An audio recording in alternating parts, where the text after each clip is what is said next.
We ready? Right. Okay, so today we're back with volume 2 of the writings of Nichiren Daishonin on page 698. We left off on the last paragraph. We didn't finish. We will start on the last paragraph of 698. This is the letter to Shimoyama, and we'll begin. This is one of the 10 major writings. Okay?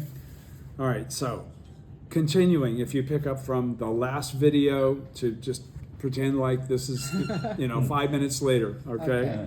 In the political realm, too, it was in an age when underlings usurped the position of their superiors and rulers were forced to obey the wishes of their ministers. At that time, however, there was a group of Buddhist leaders who vigorously disputed this relative superiority of the Tendai and True Word teachings. And the chief priests of Mount Hiei continued to support both the Lotus Sutra and the Mahavajrana Sutra, so that the controversy remained without final settlement. This is perhaps why the nation did not experience any sudden downfall. We may note the following passage in one of the non-Buddhist scriptures. If there is a large state, there are 7 ministers who to remonstrate. In a middle-sized state, 5 such ministers, or in a small state, 3 such ministers. And if they remonstrate and reason with the ruler, then, though there may be errors in the conduct of the government, the state will not be destroyed. Likewise, if there is a son in the family who remonstrates with the head of the family, then the family will not fall into unrighteous ways. Now, that would seem to be not respecting a parent, right? Which would seem to be against the rules, right? No. In this circumstance, because what he's talking about is the provisional teachings versus the essential teaching, okay? The same is true in the world of Buddhism, because at the time we are speaking of, there were those who continued to debate over the relative words, and profundity of the Tendai and True Word teachings, and the matter was not yet settled. Although various minor troubles and disasters occurred, the nation was not abandoned by the blue heavens or rejected by the yellow earth, and what troubles occurred were confined within the borders of the nation. But in the time of the retired Emperor Goshirakawa, the 77th human sovereign, Myoan, the chief priest of Enrakuji Temple on Mount Hiei, cast aside the Lotus Sutra and the other sutras that make up the 3 sutras for the protection of the nation. You got to go to point 44 and look up what those 3 are. It doesn't really, it's not a big deal. With which the great teacher Dengyo had enshrined in Shikan-in Hall, and instead paid honor to the Mahavajrana Sutra and the other sutras that make up the 3 sutras of the True Word, which the great teacher Jikaku had enshrined in Shoji-in Hall. This Mount Hiei became a Tendai mountain in name only, and in fact was a True Word mountain. So in other words, it had been a Tendai school, and it got corrupted by Chikaku and the following high priest Chisho, and they became kind of a True Word school. Mm-hmm. So that's how we end up with Tendai esotericism. Mm-hmm. Okay? So that's the combination of Tendai's teachings of the Lotus Sutra and the esoteric teachings of the True Word, which is, a bunch of magic stuff nobody else knows. All right. Which the great teacher Dengyo had enshrined in the Shikan-in Hall, and instead paid honor to the Mahavajrana Sutra and the other sutras that make up the 3 sutras of the True Word, the great teacher, which the great teacher Jikaku had enshrined in Shoji-in Hall. Thus Mount Hiei became a Tendai mountain in name only, and in fact was a true word mountain, and the domain of the Lotus Sutra now became the property of the Mahavrachana Sutra. This was the passage to an era in which Tendai and True Word, the chief priest and the righteous community as a whole, confronted each other as enemies. And in the country at large, the presage of an era when the ruler and his ministers wrangled with each other, and the ruler was obliged to obey the will of the ministers. It presaged a time when the entire nation would be plunged into disorder and would be destroyed by another country. Thus, Myo-un suffered death at the hands of Minamoto no Yoshinaka, and the retired emperor Goshirakawa was forced to obey the orders of Taira no Koyomori. Neither the members of the imperial court nor the men of Mount Hiei, however, realized the reason for these happenings, and so the world continued in its unquiet way, with troubles and disasters becoming more and more frequent and prolonged. Still in the first column on page 699. Then in the reign of the 82nd human sovereign, the retired Emperor Go-Toba, two disasters occurred one after another, namely the appearance of the Zen and Nimbutsu schools. Two disasters, so he's calling Zen and Nimbutsu disasters to the nation. Okay, this is all about the protection of the nation. They don't have the capacity to be protective scriptures. The Chinese priest Shan Tao had earlier declared in his writings that in this latter age the Lotus Sutra could not save even one person in 1,000, and Honen urged people to discard, close, ignore, and abandon the Lotus Sutra. The Zen school likewise dismissed the Lotus Sutra, instead declaring itself to be a separate transmission outside the sutras, from Abhidharma. Independent of words or writings. Independent of words of writing or writing. So it was passed on from mind to mind. Okay, so good luck with that. The three great evils, the three great evil doctrines, the teachings of the True Word, Nimbutsu, and Zen schools, one after another poked their noses into our nation, and hence the nation was abandoned by the heavenly deities. Brahme and Shakra, the gods of the sun and the moon, and the four heavenly kings, these benevolent deities who in the past had guarded and protected it, now on the contrary became its mortal enemies. As a result, one after another of the reigning emperors or retired emperors were set upon and forced into submission by members of the warrior families that had earlier served them. They were exiled to barbarian islands were never allowed to return. They left their sad remains to mingle with the island dust. In effect, then, the domain that had formerly belonged to the Sutra of the true teaching was now forcibly seized and made the preserve of the True Word teachings, which are based on the provisional sutras. Moreover, the common people of Japan had adopted the evil doctrines of the Zen and Nimbutsu schools.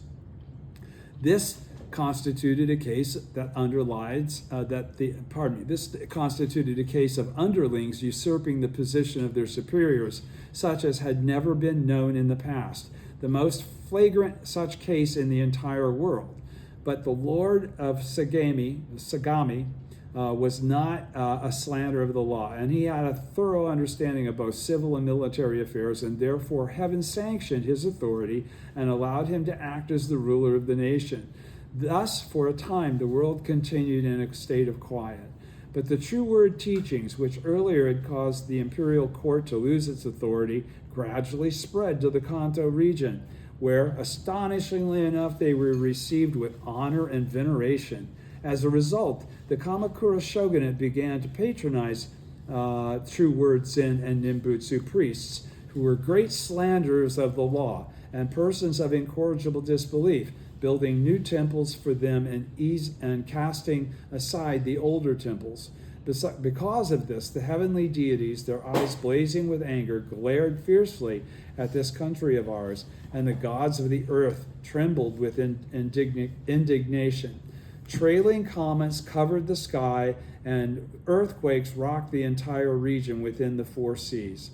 Alarmed by these disasters and prodigies, alarmed by these disasters and prodigies, I hastily searched through some 5,000 or 7,000 volumes of Buddhist scriptures and some 3,000 volumes of non-Buddhist writings, only to discover that such strange occurrences in the heaven and on earth had rarely been known in the past.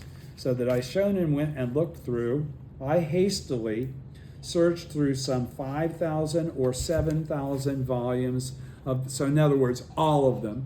When he has a number like that, 5,000 or 7,000, it's not that he's confused by 2,000, a difference of 2,000. It's what they quantify as being the number of total scriptures in Nara, right? Because that's where he went to contemplate all of this stuff. Why are we having these problems if the teachings aren't incorrect? They must be incorrect. So he's looking for something that would back up the circumstance that he saw actually occurring in the environment. And some 3,000 volumes of non-Buddhist writings, only to discover that such strange occurrences in the heaven and on earth had rarely been known in the past.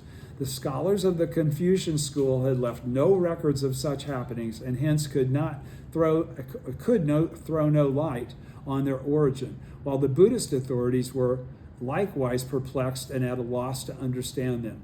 I concluded, therefore, that these calamities sprang not from any dislocation in the ordinary conduct of government affairs or mere worldly error, but without doubt from some dislocation in the Buddhist teachings, in other words, slander of the law. First, with regard to the great earthquakes, in the first year of the Shoka era, 1257, I began writing a work in one volume that I eventually presented to the lay priest Saimyoji,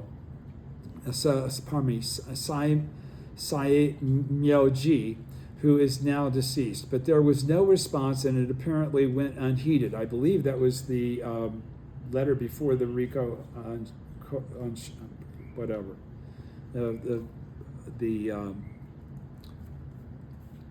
For the peace of the land, pardon me. Because I am not the sort of Buddhist leader who is heeded by the ruler of the nation.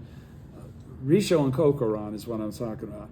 I suppose they thought they would not be punished regardless of what they did to me. In any event, a group of several thousand Nimbutsu priests and lay believers, with the approval of certain other persons, I am told, attacked the little hut where I was living in the middle of the night, intending to kill me. Somehow I was able to escape that night without injury, but because the attack had been carried out with the tacit approval of certain persons, those who took part in it were never called to account for their actions, which constitutes a flagrant violation of proper government procedure. When the authorities discovered to their surprise that I was still alive, they exiled me to the province of Isu. When people are too blinded by hatred, it seems that they will not hesitate even to commit crimes that bring about their own downfall, or that violate the laws set forth in the formulary of adjudications. And accordingly to the vow recorded in its legal code, the sanctity of such laws is protected by Brahma, Chakra, and the four heavenly kings, the sun goddess, the great Bodhisattva Hachiman. If the Buddhist doctrines that I preach are beyond the comprehension of such persons, they should summon the priests whom they rely upon from all over Japan and have them meet and debate with me. And if that fails to clarify the matter, then they should seek out the truth of the matter in China and India. Pardon me. And even if that moves unsatisfactory, pardon me, they should They should assume that there are reasons for such a situation and let the matter rest for the time being. But it is surely wrong for such persons, because they fail to understand my teachings, to commit actions that will bring about their own downfall and that violate the sacred vow of formulary adjudications. It may seem like a boasting to say so, but if I go by what is written in the sutra, then with regard to the people of Japan, from the Son of Heaven above on down to the myriad commoners, I, Nichiren, bear three special relationships. First, I am the father and mother. Second, I am their teacher. And third, I am the envoy of their sovereign. The Lotus Sutra says he is the envoy of the thus come one. It also says he will be the eyes of the world, and it says in the light of the sun and the moon. And the great teacher Chang'an says, one who rids the offender of evil is acting as his parent. But the authorities heed the libelous words of those priests who are slanderers of the law, persons of incorrigible disbelief, and the enemies of the nation, failing to perceive the true meaning of such words. They proceed without the slightest hesitation to depart from the vitally important correct methods of government. So do you understand what he's explained so far? What he's been explaining is why Japan at that time has undergone great difficulties with natural calamities and those sorts of things, and they're not being protected by the protective deities that are normally, involved in, like Hachiman, the sun goddess. The things that you see on the Gohonzon are not provisional; they are actually true. Okay, so he says, are they intentionally calling down disasters upon themselves? Because he's saying, bringing in true word and Zen and Nimbutsu, which are from inferior sutras, and then praying for the salvation of the nation with inferior sutras is the fastest way to bring problems to the nation. Okay? So are they intentionally calling down disasters upon themselves? Or why do they commit such vain acts as to not respect the teachings that have preceded them and now follow this new stuff that sounds cool and trick and makes a lot of claims but is not being validated by the environment itself? All right? Once the situation had settled down, they were apparently ashamed of having inflicted punishment upon an innocent man, and therefore they soon recalled me from exile. It was likewise not long before the lay priest of Samyeoji departed from this world. But in the time of the succeeding ruler, I was wounded, my disciples were killed, I was hounded from place to place, my dwelling was attacked, and not for a day or a mere hour was I able to find peace on this earth. In this connection, I recall that the Buddha has said, in the Lotus Sutra, the Lotus Sutra, will face much hostility in the world and be difficult to believe. And the various bodhisattvas took a vow saying, we care nothing for our bodies or lives, but are anxious only for the unsurpassed way. If, as suggested by the passage that reads, there is someone who attacks him with swords and staves, tiles and stones, or that says, again and again we will be banished, one is condemned to exile or set upon by swords. I realize that this is one's way of reading the entire text of the Lotus Sutra. And like Bodhisattva never disparaging the monk realization of virtue, Bodhisattva Nagarjuna, Bodhisattva Aradeva, or Buddha Mitra, and the Venerable Arishama, I spoke out even more strongly in support of the Lotus Sutra. At that time, I observed the mortal enemies of the Lotus Sutra and considered what is written in the sutra. I knew if I spoke out as forcefully against them as I would against the enemies of my father and mother, or my teacher, the enemies of the court, and the enemies of mine from past existences, then the common people of Japan would surely grow angry. The rulers would heed slanderous words concerning me, and I would be condemned to exile or perhaps even have my head cut off.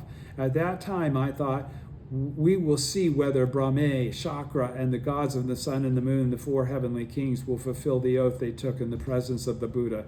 They vowed that the enemies of the votary of the Lotus Sutra would not escape punishment for even a moment. I would test them with my own person. You see what he's saying? He's saying, I got exiled. I wouldn't shut my mouth. I got exiled. For some reason, they said they took me back out of exile, probably because other circumstances necessitated it. Okay. Then he says, I read everything that was said in the Lotus Sutra, and I realized that if I did what I'm supposed to do, I'm going to meet more persecution. I might be exiled again. Okay, but I'm not going to shut up. So, continuing on page 701, he says, Shakyamuni, on the second column, Shakyamuni, many treasures, and the Buddhas of the 10 directions who are emanations of Shakyamuni have earnestly declared that they will share their lodgings with the votary of the Lotus Sutra, will cover him with their robes, and will guard and protect him. I was determined to test whether these words were true or false so that I might increase my faith. He's being that candid about it, okay? Therefore, I did not slacken my efforts, and just as I had expected in the 8th year of Bune in 1271, on the 12th day of the 9th month, though I was not guilty of the slightest fault, I was exiled to the province of Sado. Ostensibly, I was being banished to a distant region, but secretly it had been decided that I would have my head cut off. I had known all along that it would come to this, and therefore I said to my disciples, what I have long desired will now come about, and the joy of it overwhelms me. It is difficult to be born in human form, and such form is easily destroyed. In existence after existence, for countless kalpas, I have lost my life for no significant reason, but I have never given it up for the sake of the Lotus Sutra. Now that's possibly true of all of us as well. And you've got to know that Daishonin's correct teaching is saying that I will still go further. I will never be defeated. I will never give way to slander. Okay? So he says, I have lost my life for no significant reason, but I have never given it up for the sake of the Lotus Sutra, as I am now. Now when my head is cut off, because he's thinking he's going to go to Tatsunokuchi and get executed, I will be following in the tracks of the venerable Erashima and will perform a deed that outshines those of Tentai and Dingyo. I will join the line of 25 successors of the Buddhas to become the 26th. I will be carrying out practices surpassing those of Bodhisattva, never disparaging, so that Shakyamuni, many treasures, and the Buddhas of the 10 directions will be at a loss to know how to deal with me. So what's he saying there? He's not taking for granted that he's got protection that means nothing's going to happen to me. His protection is that the purity and correctness of his faith is going to instill a Buddhahood that's eternal. Okay, and most importantly, by virtue of all of these obstacles and him being one standing up to them in the face of them for the sake of the Lotus Sutra, just as the Sutra preaches, teaches, and tells you to, he will be an example for future generations. All right? So he'll not only validate to the leaders, if you read the sutras, you're going to see that what you're doing to me and what's happened to me is exactly what they say will happen to the votary of the Lotus Sutra. It also says what's going to happen if you do anything bad to the votary of the Lotus Sutra. Okay, so be aware of that. And that's when they chilled. They didn't kill him, in fact, did they? Right. Therefore, I did not cease my warnings, but spoke out without restraint, which means he just didn't shut up about this being wrong. Okay? Describing the happenings of the past and what would occur in the future. Reporting it all this to Heino Seimon, the sheriff. But I will not describe in detail the many things I told him. Now those who have become the rulers of Japan can dispose of all matters as they see fit. In any matter, they should invite representatives of the opinions on both sides before deciding which opinion is superior and settling the question. Yet in the case of Nichiren alone, they do not summon him to a confrontation with the other Buddhist priests. but arbitrarily accuse him of major faults. This is an extremely serious affair. Even if Nichiren were guilty of such major faults, this would not be conducive to the peace and safety of the nation. If we examine formulary for adjudication, we see that it is made up of 51 articles. This is on the first column on page 702. If we examine formulary of adjudication, we see that it is made up of 51 articles and ends with a vow before the gods. The first and second articles deal with matters relating to the gods and the Buddhas, and so on to the 51 articles. Yet this person who holds in his hand the Lotus Sutra, which is essential to matters pertaining to the gods and the Buddhas, is not summoned so he may confront those who slander him, but is treated as though they were accusations of slanders, as though the accusations of the slanders were true, and is condemned to execution. The rulers may be responsible for government actions that are in violation of the vow recorded in the formulary of adjudication, but this is surely the most serious of such acts. Do they intend simply because of their hatred for Nichiren to destroy the nation and bring ruin on themselves? Duke I of the state of Lu, it is recorded, spoke of a person who was renowned for his forgetfulness and who is said to have forgotten to take along his wife when he moved to a new dwelling. But Confucius commented that there are those who do even worse, namely who forget their own safety and well-being. Persons who become the rulers of a nation and then conduct the affairs of government in such an unjust manner are examples of what Confucius meant. Or are the rulers of the nation unacquainted with the details of these matters I am speaking of? Even if they are ignorant of them, they can hardly escape the grave charge of acting as mortal enemies of the Lotus Sutra.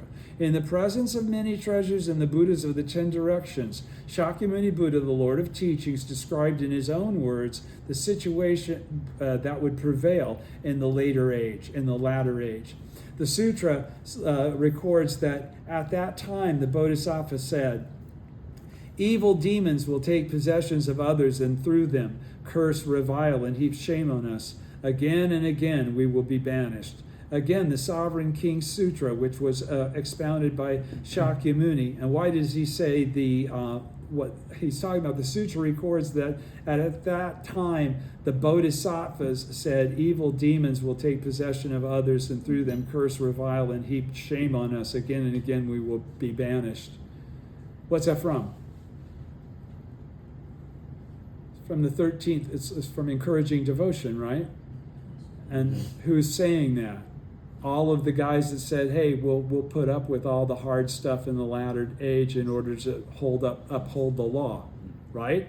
Okay, so he's saying this was already in the sutra. This commitment was made by the votaries to come forth again in the proper time to protect the votary in the latter day. Okay, again, the Sovereign King Sutra, which was expounded by Shakyamuni and the 4 Buddhas of the 4 directions, says, because evil people are respected and favored and good people are subjected to punishment, marauders will appear from other regions and the people of the country will meet with death and disorder. Even though the rulers may look with scorn and contempt on Nichiren, they cannot invalidate the golden words of Shakyamuni Buddha, the Lord of Teachings, or the affirmations of those words by many treasures in the Buddhas of the 10 directions. Now he's way into the Lotus Sutra. But although they have from times past lent their support and allegiance to all these true word teachers and men of the Zen and Nembutsu schools, evil monks, top of page 73, well, 703, Nembutsu schools, evil monks who slandered the law because they were unaware that in doing so, they were committing a grave error. The heavenly gods have pardoned them to some extent, and the benevolent deities have not abandoned them altogether. Nichiren, however, has now made his appearance in the world, He who fears no person whatsoever, and who is prepared to cast aside his body and life in order to point out the truth. If these men were truly worthy rulers of the nation, they would listen carefully to what he says, this teacher Nichiren. They do not listen or heed his advice, however, but incredibly as it may seem, go so far as to contemplate cutting off his head. This is a most astonishing matter. Thus we see that two evils have appeared side by side, the grave error of giving heed to men of great evil, and the grave crime of heaping shame on men of goodness who uphold the correct teaching. It is though one were to pay honor and respect to the asuras and shoot arrows at the god of the sun. This is why the grave disorders occur now in this country, such as have never been known in the past. But such a situation is not without precedence in history. For example, King Chie of the Xie dynasty cut off the head of his minister Quan Longfeng. King Chou of the Yin dynasty tore open the breast of his minister Pikan. The second emperor of the Qin dynasty put to death his minister Li Tzu. King Udayana heaped insult on the venerable Pindola. King Damaria cut off the head of the venerable Arashima. Emperor Wu of the northern Zhou dynasty engaged in controversy with the Dharma teacher Hui Yuan. Emperor Hian Tong of the Tang dynasty condemned the Pochuito, was condemned to Pochuito, Emperor Xiantong of the Tang dynasty condemned Pochi to exile, and Emperor Huizong of the Sung dynasty branded the face of the Tripitaka master Fatao. All these rulers not only failed to heed the admonitions of others, but on the contrary vented their wrath on the admonitioners. In this life they lost both their kingdoms and their lives, and thereafter they fell into the hell of into the evil paths. This was because they showed contempt for others, heeded the words of slanders, and failed to abide by reason. In the second month of the 11th year of Brunei, 1274, I was recalled from exile in the province of Sado. On the 8th day of the 4th month in the same year, I had an interview with Heino Seimin. At that time, I described to him in detail the utter unreasonableness of the actions that had been taken against me. I also told him that, to my great regret, this country of ours was now fated to be destroyed by forces from another country, and that the situation was extremely grave. Heino Seimin asked when the armies of the great Mongol nation would launch their attack. I replied that the sutra passages did not indicate any specific year or month, but that judging from the aspect that heaven displayed, it appeared to be exceedingly angry with our country, and that I was convinced the attack would surely come within this year. And if it did, I said that no one would be capable of withstanding it. I added that this was a punishment from heaven, and since he and the other officers had refused to heed my advice, there was nothing I could do about it. I cautioned that under the circumstances, should the true word priests be permitted to try to overcome the Mongols with their prayers, for if they did, I cautioned that under no circumstances should the true word priests be permitted to try to overcome the Mongols with their prayers, for if they did so, they would only make the situation worse than it was. Having delivered this advice, I returned to my lodging, but just as in the past, those in both the upper and lower levels of government refused to heed my words. My intentions, all at the top of page 704, all along had been to attempt, my intention all along had been to attempt to repay the debt of gratitude I owe my country by offering such advice. If after delivering 3 such admonitions my words were still ignored, I had determined to withdraw to retirement to the mountain forests. Indeed, it is stated that one of the ancient in one of the ancient texts that if after 3 attempts to warn the rulers, one's advice is still unheeded, one should withdraw from the scene. In compliance with that text, I have retired to the mountains. In addition, because the rulers of the nation refused to heed my advice, it has seemed to me hopeless to try to expound my Buddhist doctrines to the men who serve under them. Though I should attempt to preach to them, I doubt I could, and the nation, and I doubt that I could aid the nation by doing so, or ensure that they attain Buddhahood. I have also stated that the practice of the Nimbutsu will condemn one to the hell of incessant suffering, and that one should not recite the Amida Sutra. But this is not some mere private opinion of my own. This practice of reciting the name of Amida Buddha has its origin in the Amida Sutra and the other sutras that make up the 3 Pure Land Sutras, sutras that were preached during the first 40 and more years of the 50 years during which the thus come one Shakyamuni preached the Buddha's teachings.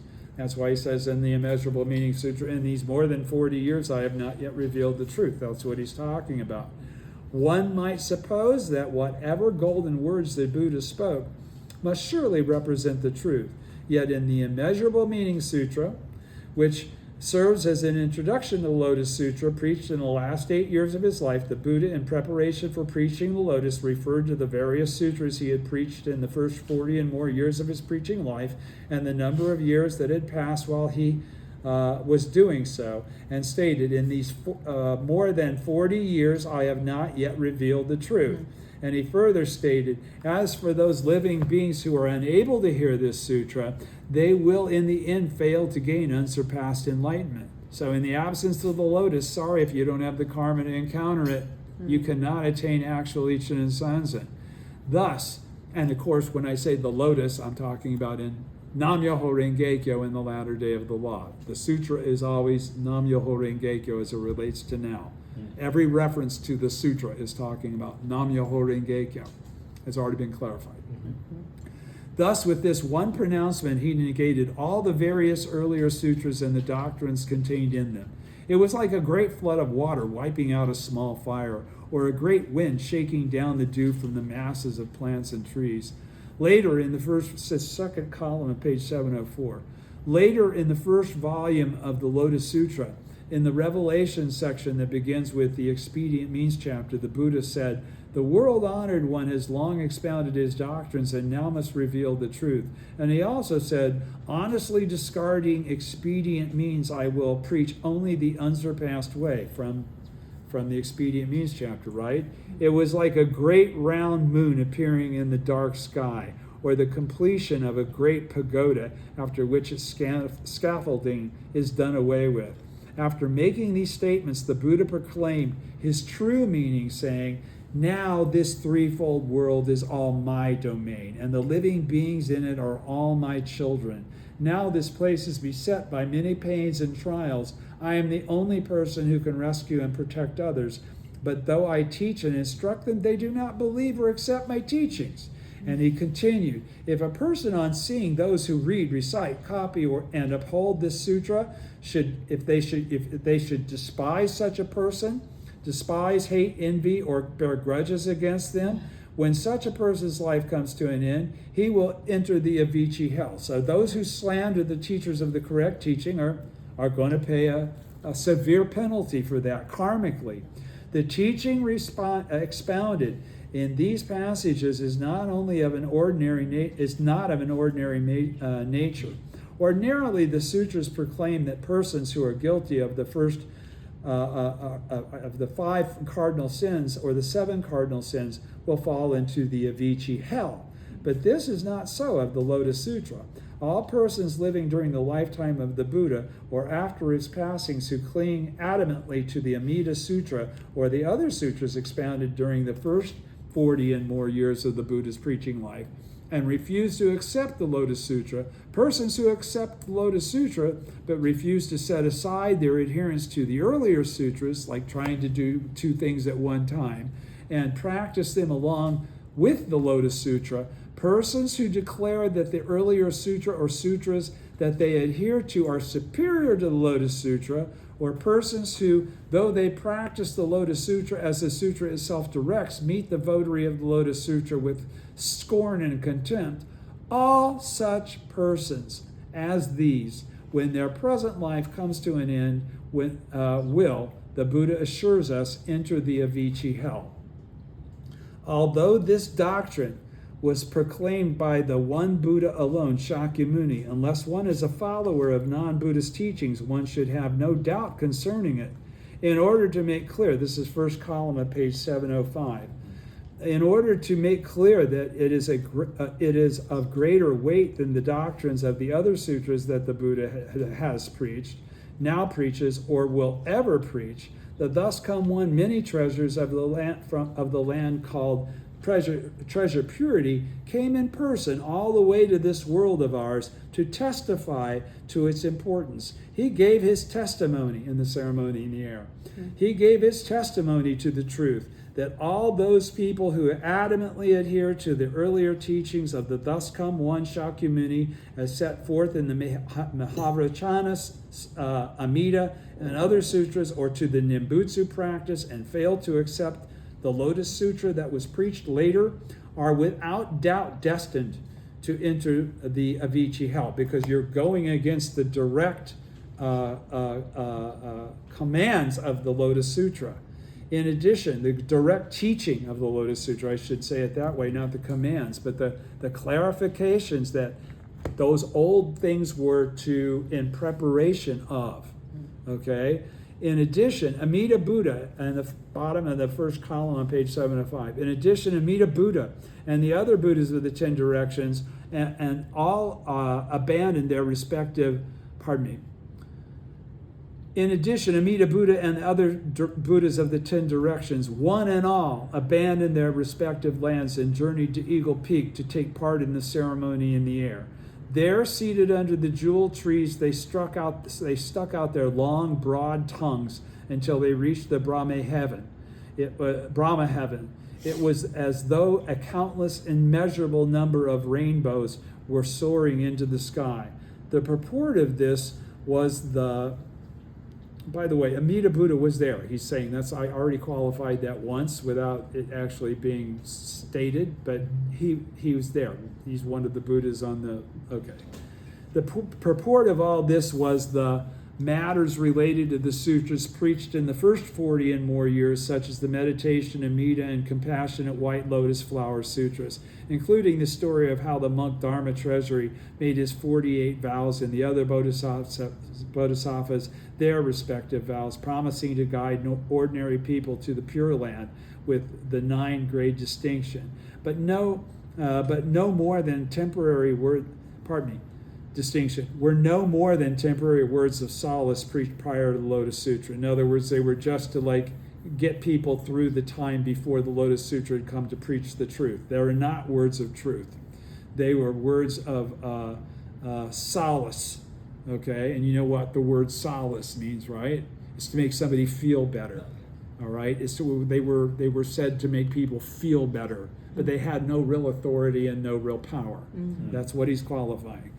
There is, in fact, no such thing as being welcomed into the pure lands of the 10 directions or of the western direction where Amida is, right, as is asserted in these various sutras. And one should not look on such assertions as the truth. That's why he's saying they're not the truth.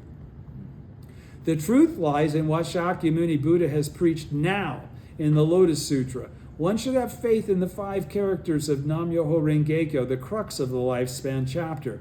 It was to affirm this that Shakyamuni many treasures and the Buddhas of the 10 directions appeared here and stuck out their long, broad tongues to the Brahma heavens.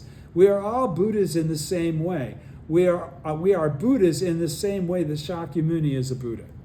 Now, I'm saying it again, but now I'm reading it out of this top 10 Gosha, right? We are Buddhas in the same way that Shakyamuni was a Buddha, said the Buddhas of the 10 directions. Shakyamuni Buddha is like the moon in the heavens, and we are the reflection of the moon in the water. The realm of Shakyamuni Buddha is in fact this Sahe world. So long as the moon in the heavens does not move, we ourselves will not take our leave. We will continue to reside in this Sahe world and will continue to guard and protect the votary of the Lotus Sutra, serving him the way ministers and subjects serving their sovereign ruler, and loving him the way parents love an only child. This is what they wished to express when they stuck out their tongues. At this time, perceiver of the world's sounds and great power, who were foremost disciples of the Buddha Amida, acted as his aides like a set of wings, on page 706. Like the high ministers of the left and right, or like a pair of eyes. They accompanied Amida when he left his world of perfect bliss and journeyed all the way to this present world. Remember, their disciples also came with those Buddhas, right? When they came from the lands of the 10 directions, they were all called forth to be part of the ceremony of the year, right? Mm-hmm. Okay, so he's saying they accompanied Amida when he left his world of perfect bliss and journeyed all the way to this present world for the ceremony in the air and the Lotus Sutra. But when Shakyamuni Buddha preached the Immeasurable Meaning Sutra, he made clear that the 48 vows described in the Amida and similar sutras belonged to a time when he had not yet revealed the truth. And in the Lotus Sutra, he cited Amida Buddha by name and stated that the doctrines associated with Amida's name did not represent the truth. And yet, you ministers of government, you're all doing a nimbutsu. Perceiver of the world's sounds and great power could not believe this. At page 706, first full paragraph. Perceiver of the world's sounds and great power could not believe this, but Amida Buddha himself came forth to confirm it. Then he realized that the lotus seats and the gesture of the pressed palms that these two bodhisattvas were to employ to welcome Nimbutsu believers to the Pure Land with the 9-grade distinction were all void of truth. Amida realized they were all void of truth. They then concluded that it was pointless for them to return to their original realm, the Pure Land in the West. Instead, they joined the other 80,000 or 20,000 bodhisattvas who had assembled at the ceremony of the air. And again, those two numbers mean all of the people that were there. And vowed that in their comings and goings in the Sahe world, as the Perceiver of the World's Sounds chapter of the Lotus Sutra puts it, they would devote themselves assiduously to guarding and protecting the votary of the Lotus Sutra in this Sahe world. They were assigned a place to dwell by Shakyamuni Buddha, a small location called Mount Potalaka in the southern part of the continent of Jambudvipa, which is close to our country of Japan.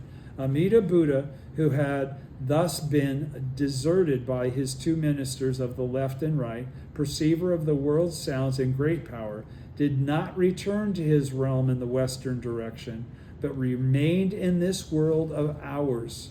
So everybody that's praying, doing Nimbutsu, okay, to get to the Pure Land, the Buddha land in the west, there's no Amida there. He's left, and he's a part of the crew that's now trying to support the Daishonin to propagate the Lotus Sutra in the latter day of the law. But remained in this world of ours, declaring that he would guard and protect the votary of the Lotus Sutra. Page 706, second column. In the Tushita heaven, the fourth heaven in the world of desire, in the domain of the Bodhisattva Maitreya, there are 49 cloisters, and Amida was assigned to one of them. It is reported that he put up a plaque reading Amida Cloister and took up residence there. In the Amida Sutra, the Buddha Shakyamuni, addressing Shariputra, states that ordinary people can attain birth in the Pure Land. The Buddha keeps saying, Shariputra, Shariputra, and again, Shariputra, repeating the name 20 and more times in the space of that short sutra in quite a clamorous fashion. Yet in the 4 sheets that make up the entire sutra, it is never once stated that Shariputra and the other voice hearer disciples will be permitted to be reborn in the Pure Land and to attain Buddhahood. It is only with the appearance of the Lotus Sutra that we learn of the Buddha's prophecy that Shariputra will become a Buddha named Flower Glow, thus come one, that Mahakashyapa will become a Buddha named Light Bright, thus come one, and so forth. Shariputra is known as the wisest person in the entire continent of Jampadvipa. Yet in the 3 Pure Land Sutras, there is no suggestion that he is even capable of gaining rebirth in the Pure Land and attaining Buddhahood. What hope could sutras such as these offer, then, to men and women of this latter age who are like so many cows and sheep? They could never escape from the sufferings of birth and death. But the Buddhist scholars of our latter age who fail to understand the situation, or the persons who are just beginning in their practice of the Lotus Sutra, will read the Amida Sutra and recite the Nembutsu with great reverence, or will place them on the same level as the Lotus Sutra, or will recite the Amida Sutra after reciting the Lotus Sutra, regarding it as the heart of the teachings of the Lotus Sutra, or will trust in the blessings received from the Amida Sutra, hoping to apply these blessings to their rebirth in the Western paradise. A person who acts in this fashion is comparable to a dragon who rides on a donkey, or a lion who places his trust in a fox. For the Amida Sutra may be compared to the light of the host of stars after the sun has appeared in the sky, or to little drops of dew in the time of drenching rain. And so, little bits of moonlight, starlight disappears when the sun comes out, right? And little raindrops disappear when there's a drenching rain. Therefore, the great teacher Dingyo said, on the morning when one receives the carriage drawn by a white ox, one no longer needs the other 3 kinds of carts. On the evening when one succeeds to the family fortune, what reason is there to go on clearing away excrement? Hence the Lotus Sutra says, honestly discarding expedient means, I will preach only the unsurpassed way. And he also said that when the sun rises, the stars fade from sight, and that when true skill appears, clumsiness becomes known. Do you understand all that said? He says, therefore the great teacher Dingyo said, on the morning when one receives the carriage drawn by a white ox, what's that? On the morning when you attain the 6th stage, when you get to the 6th stage of practice and you realize you've always been a Buddha. You're a Buddha now, you've always been a Buddha. That's the highest stage. That is Buddhahood. Okay? So he's saying, on the morning when one receives a carriage drawn by a white ox, that's like on the morning when one achieves the way. All right? One no longer needs the other 3 kinds of carts. The voice hearer, cause awakened one, or bodhisattva, because you're a Buddha. On the evening when one succeeds to the family fortune, you get all of the mom and dad's money. What reason is there to go on clearing away poop from the son and the father that he did, they lost contact? That's from that parable. Do you understand what he's talking about? Because that's what the parable of the son and the rich father who he left is all about. The guy what his job was clearing away excrement. So he's saying, once you've gotten the good fortune of the Lotus Sutra, why do you need these other inferior teachings? Of what purpose or use are they? That's what he's saying in so many words.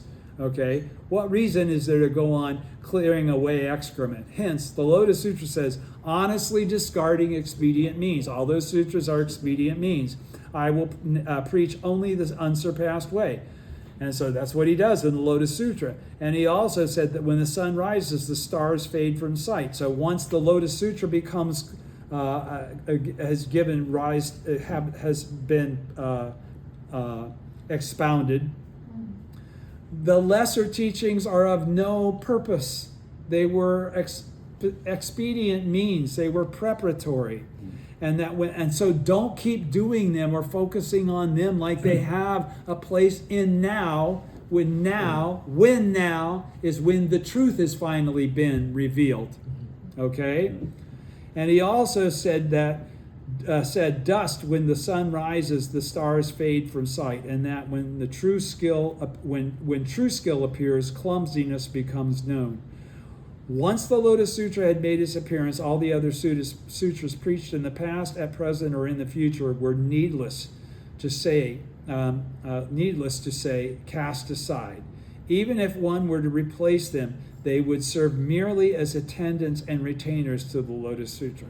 And yet now the people of Japan firmly believe in Tao Cho's assertion that not a single person has ever attained Buddhahood through the Lotus Sutra, in Shantao's statement that not even one person in 1,000 can be saved by it, in Eshin's own introduction to his Essentials of Rebirth in the Pure Land, or Yokan's 10 conditions for rebirth in the Pure Land, or in Honen's command to discard, close, ignore, and abandon the other sutras.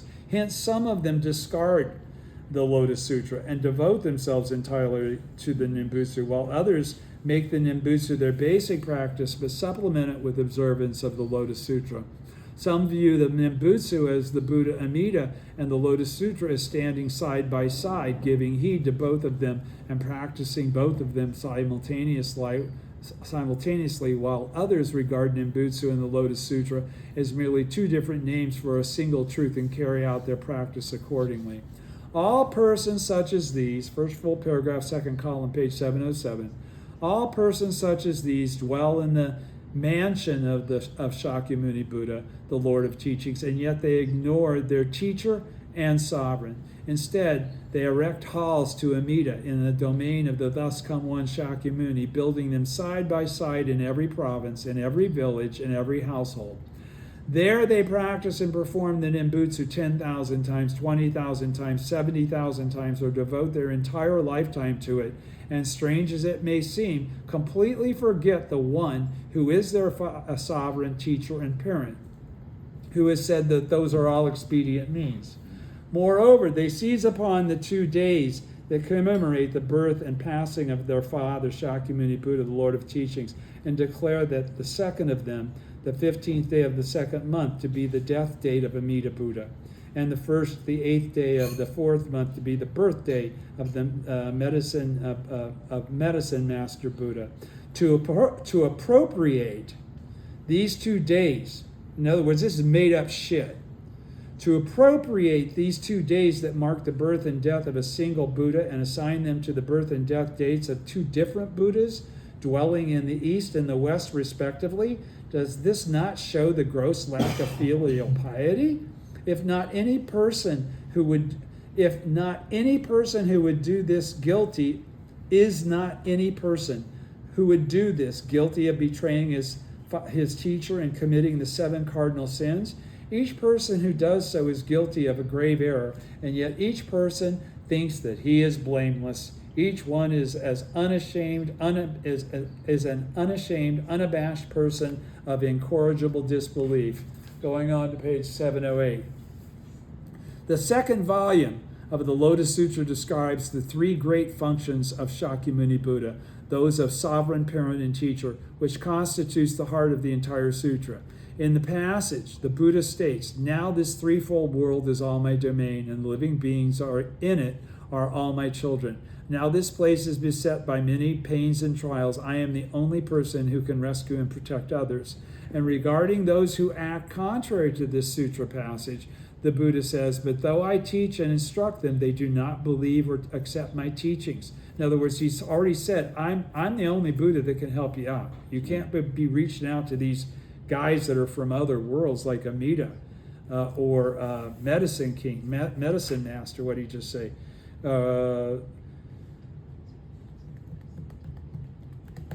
At any rate, now this threefold world is all my domain, and the living beings in it are all my children.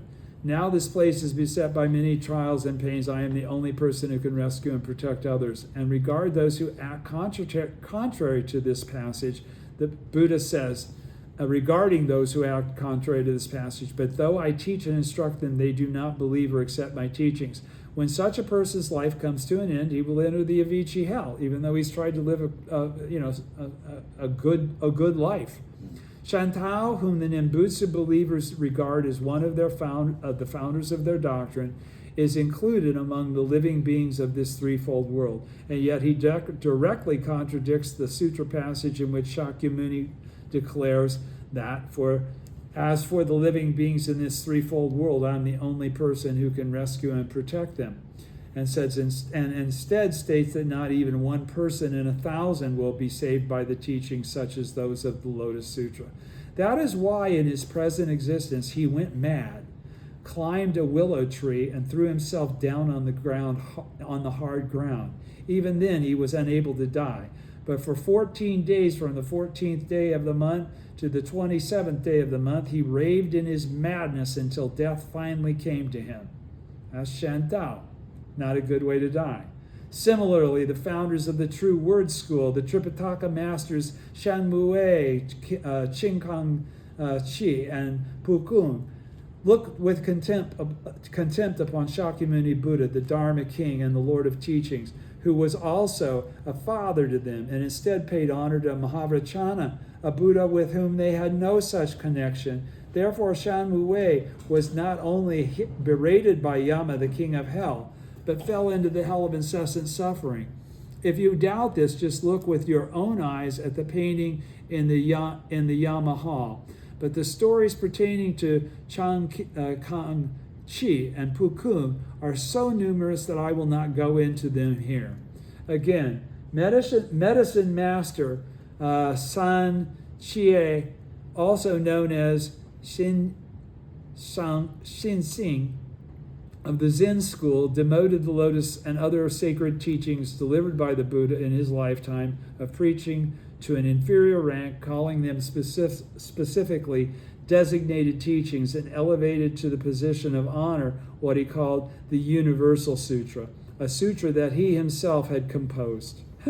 Because he did this, though, he was for a time regarded as being among the 4 ranks of bodhisattvas. He was challenged by a laywoman believer who upheld the teachings of the Lotus Sutra. Unable to refute her, in his present existence, he changed into a huge snake and devoured dozens of his own disciples. If the people of Japan now, while upholding the Lotus Sutra and paying the respect and honor to Shakyamuni Buddha that is his due, at the same time pay respect to the patriarchs of the True Word or Zen or Nembutsu teachers, then they can hardly hope to escape the hell of incessant suffering.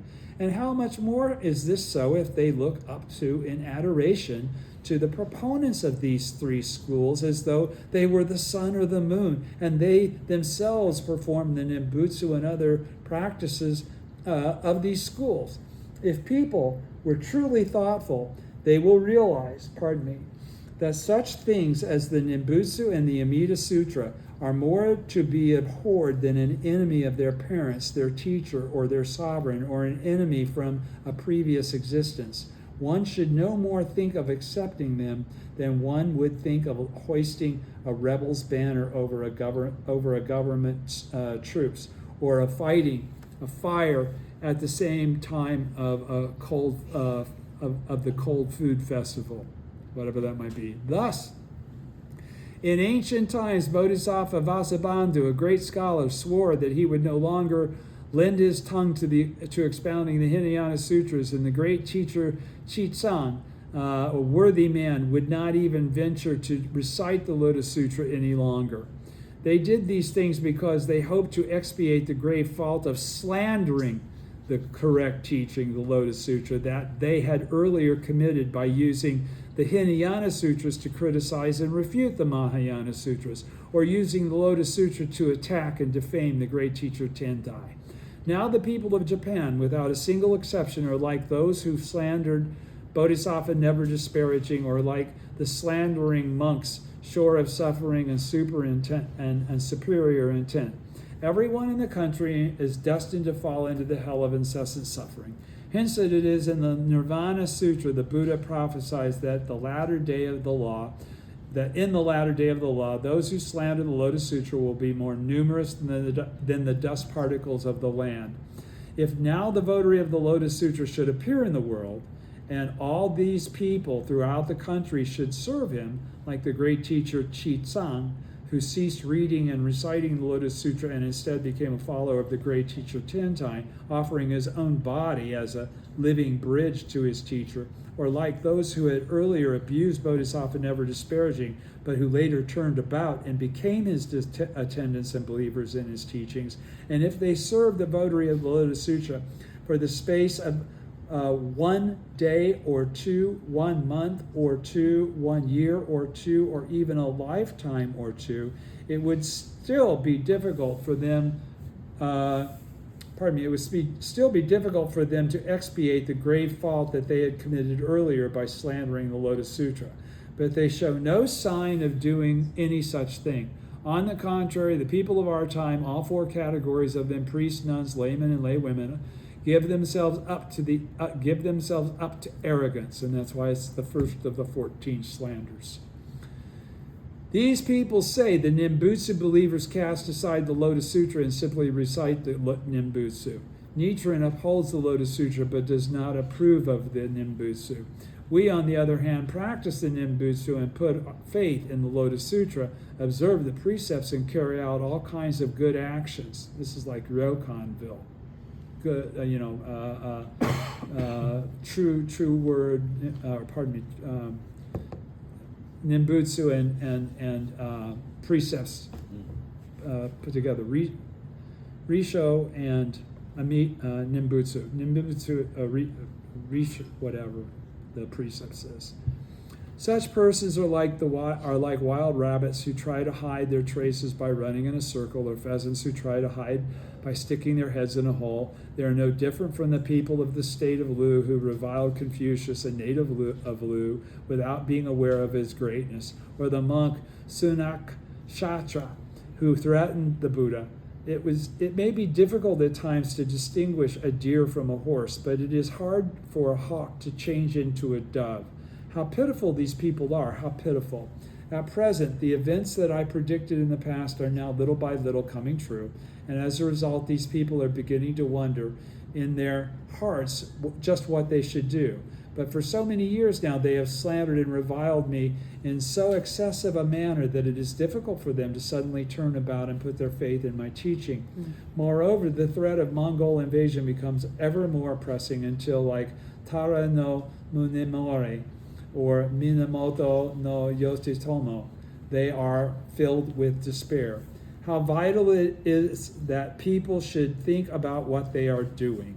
Confucius thought 9 times before he spoke one word, and Tan, the Duke of Zhou, would interrupt his hair washing 3 times or spit out his food 3 times in the course of one meal in order to not keep his visitors waiting. Page 710. And with that, we'll stop. We're going to stop on page 710 and go on 710. We only have a few more pages, but actually, do you guys have an extra 10 minutes? Let me go ahead and finish this. Yeah, I mean, you go ahead and finish it? Okay, thank you. I know that I stopped a little short last week because I was having some issues, so let me go a little long this week since I already know I'm okay. Yeah. The second volume of the Lotus Sutra describes the 3 great functions of Shakyamuni Buddha. Where am I? I'm on page 710. Sorry. Such is the care and caution with which worthies such as these conduct their affairs. It is also customary in the world to harbor doubts about anything excessive. When persons are in the position of governing a nation, if someone offers them advice, they should investigate the matter thoroughly and with care. Yet in my case, they summarily assumed I must be at fault and sent me into exile. They must have deeply regretted this error. When King Xie of the Xie dynasty was hard-pressed by King Tang, of the founder of the Yin dynasty, or when the king of Wu was taken prisoner by the king of Yue, they regretted when they had not heeded the words of warning that had been given them by worthies earlier. When King Ajatashatru's body broke out in broke out in virulent sores, and he faced attack from abroad.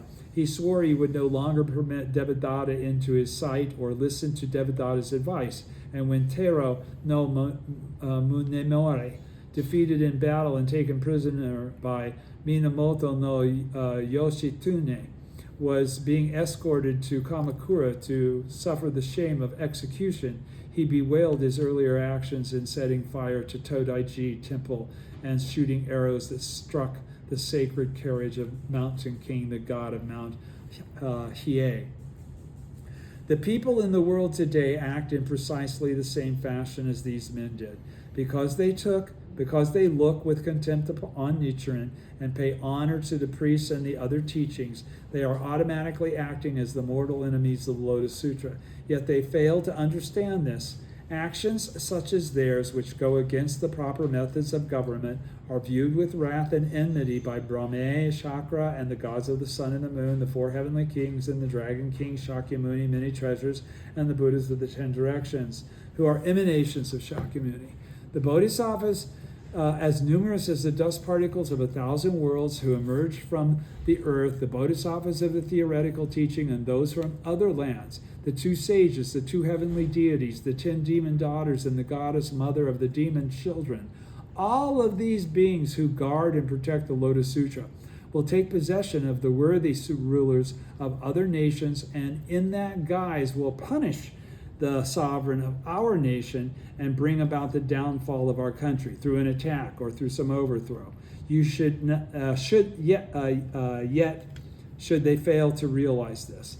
If heaven is truly intent upon meting out punishment, then although one were to surround this country of Japan with the iron encircling mountains, cover it over with Mount Sumeru, and gather together the 4 heavenly kings from all the worlds in the 10 directions, and station them everywhere along our shores, so long as one acts as an enemy of the Lotus Sutra and commits fearless outrages, such as the taking of the 5th scroll of the Lotus Sutra and striking Nichiren on the head with it.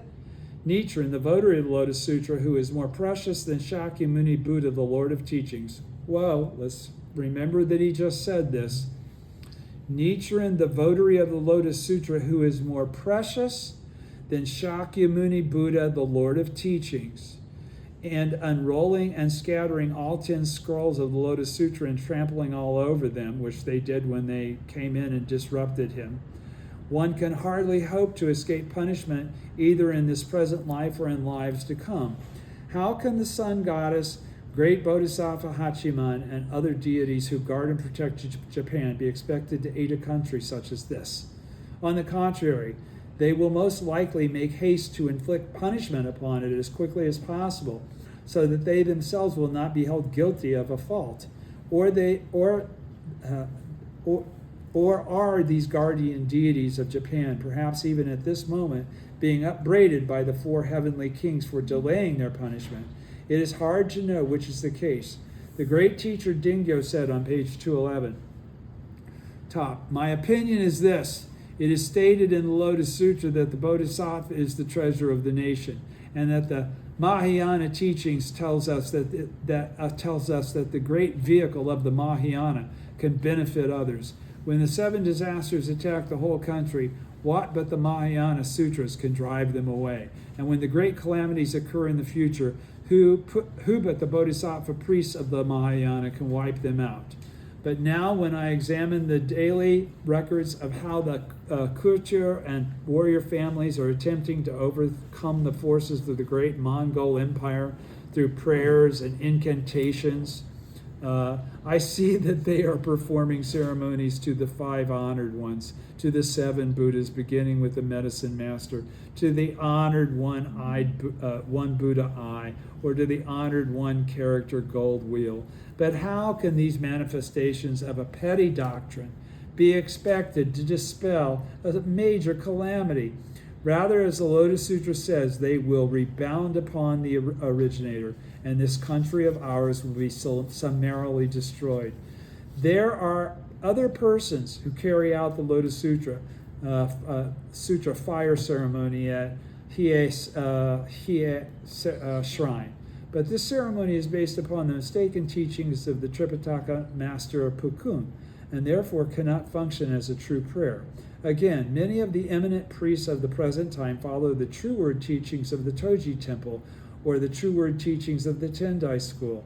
But the Toji doctrines originated with the great teacher Kobo, while those of the Tendai school originated with Jikaku and Shisho. And as I stated earlier, these three men are all great slanderers of the law, and many of the priests, other than the disciples of these three, and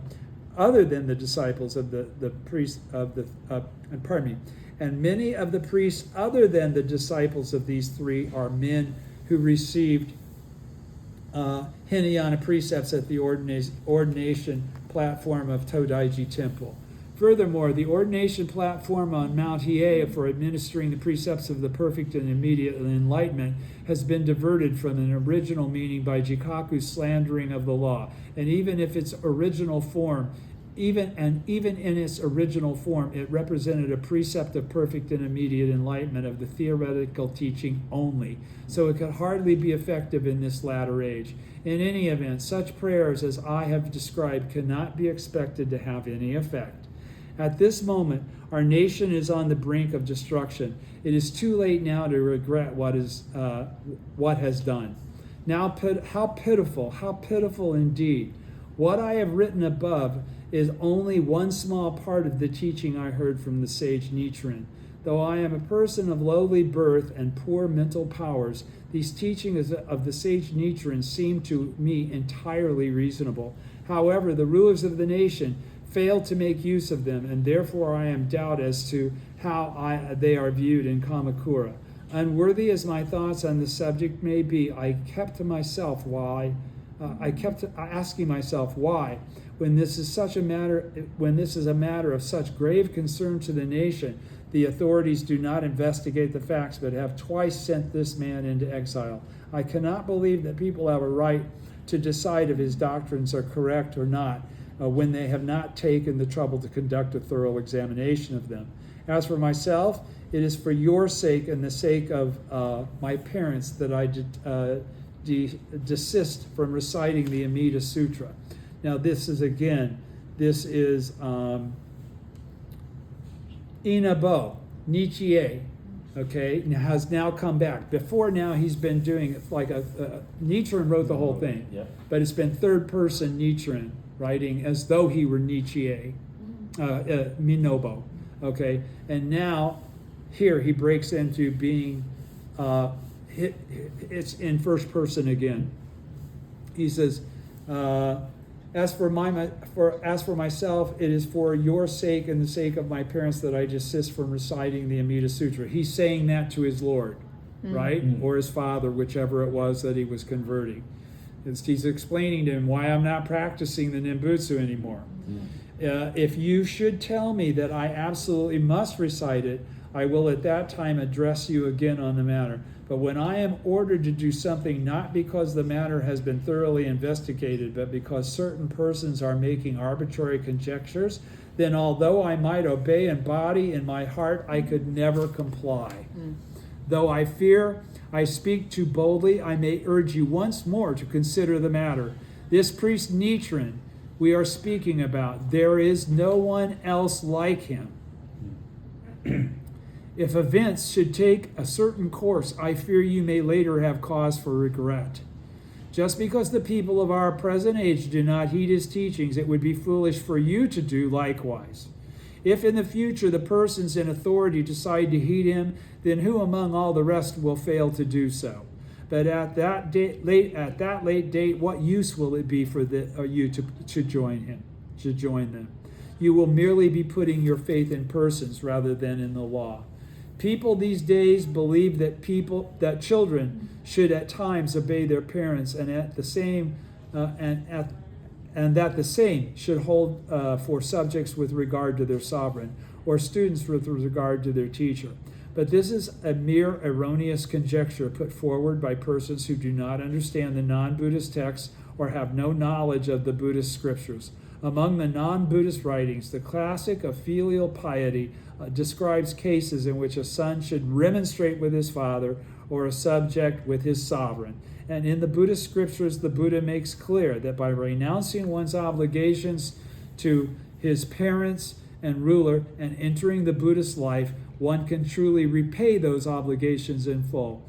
Prince Siddhartha was the most filial son in all of the continent of Jambudvipa. Yet only by disobeying the orders of his father, the king, was he able to in the end to lead both his father and mother to enlightenment. It was because Pi Kang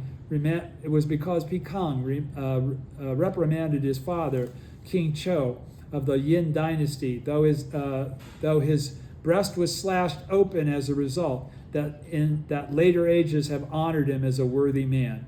You may well look at me as a person of no importance, but if you fail to heed my advice, humble priest though I am, I fear you will regret it in both your present and future existences. It is for my parents' sake that I have ceased my recitation of the Amida Sutra. So it is hardly likely that I could now comply with your wishes by resuming them. With deep respect, I offer these thoughts. Priest Nichie, the 6th month of the 3rd year of Kenji 1277, reply to Shimoyama Hyogo Goro. And with that, we have finished. Thank you very much. Thank you.